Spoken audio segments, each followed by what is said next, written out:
Hey, I'm Christopher Robinson and I'm from the United States. How are you today? I'm doing well. It's a beautiful day. I'm feeling good. Where are you from? I was born in the United States, but I was born more specifically in Miami, Florida. That's great. How was it there, like in Miami?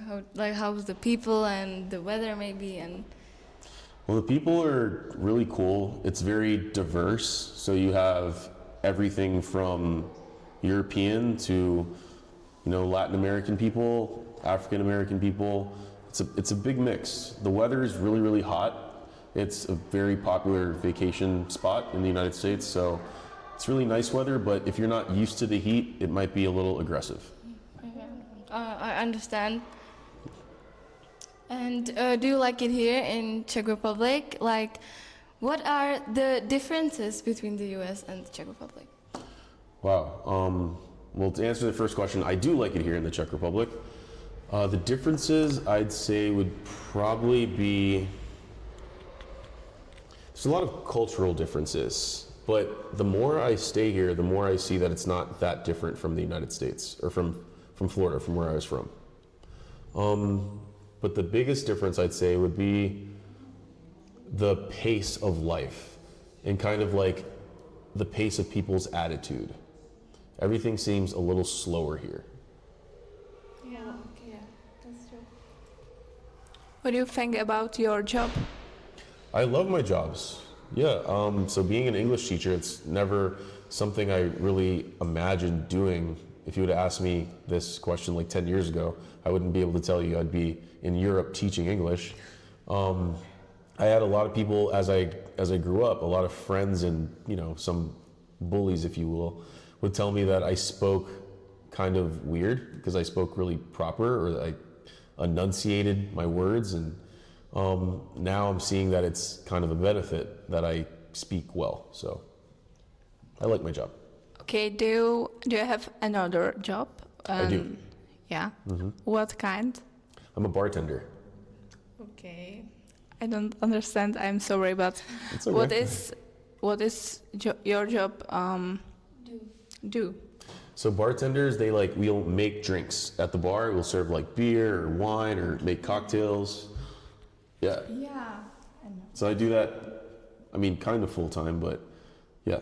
It's something that I did back in the United States for a very long time. So coming here, I found I found a position that was available, and I do that sometimes as well. And what was the reason that you came in Czech Republic?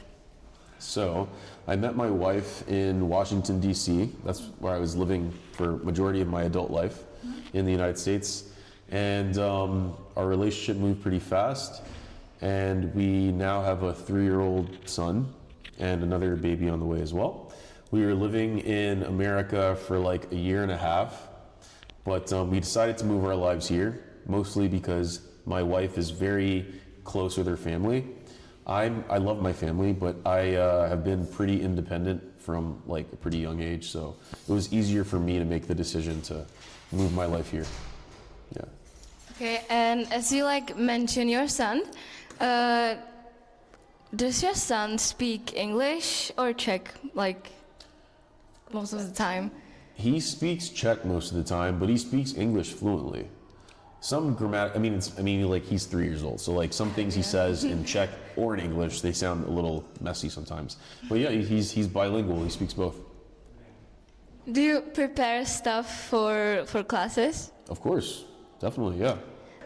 Does it come to your mind quickly, or you inspire from someone or something? Honestly, both. I think when I first started, my first day before I came to teach, I was so nervous. I got something that you've probably heard of. It's called imposter syndrome.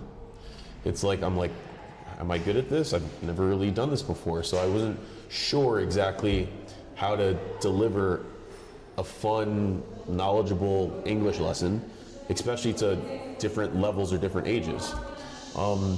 But now I think that it kind of comes to me, I'll be playing with my son and I'll be thinking of something that maybe he might enjoy.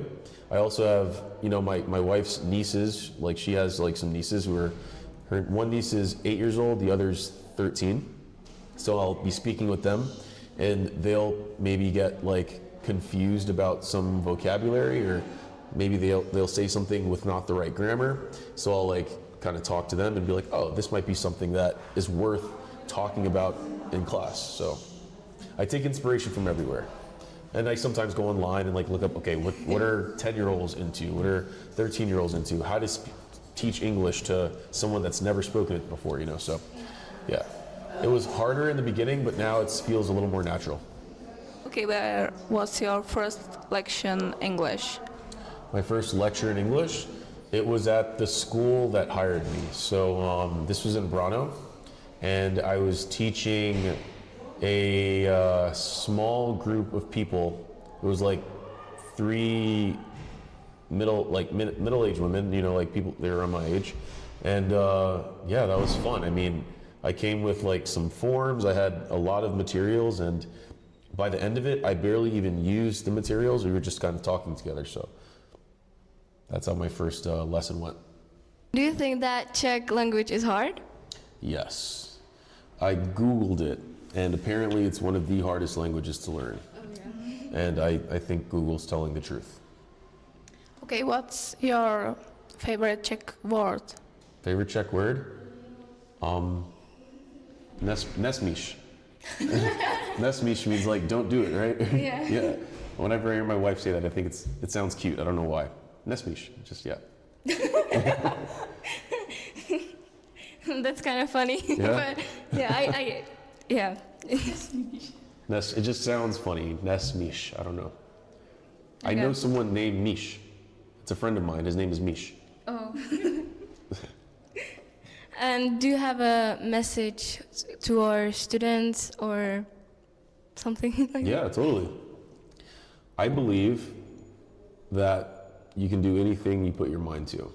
And even though English might seem really hard, I think the first step is telling yourself that you can speak English. Maybe right now you can't speak English perfectly or very well, but you can speak English. Yeah, okay. Well, thank you so much for coming, for talking with us. It was a pleasure. Thank you for having me.